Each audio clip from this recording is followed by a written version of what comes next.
Vous n'êtes pas en retard, les gars. Moins de 4% de la population mondiale détient du Bitcoin. Donc vraiment, je pense qu'on est encore early dans l'investissement en crypto-monnaie. Il faut savoir que c'est une moyenne. Aux États-Unis, par exemple, c'est plus 10% de la population.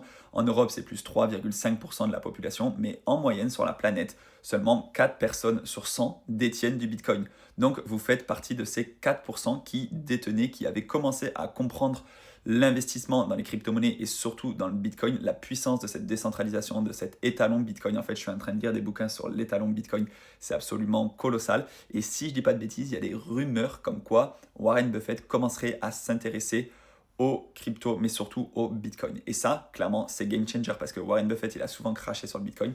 Là, s'il commence à comprendre aussi, sachant que c'est le plus grand investisseur de la planète, eh bien clairement, ça peut changer la donne. Déjà, le fait que MicroStrategy fasse de la dette pour emprunter et acheter du Bitcoin, c'est déjà colossal. Le fait que le gouvernement des États-Unis détienne les cryptos, enfin du Bitcoin, dans une réserve de valeur étatique, c'est déjà aussi colossal.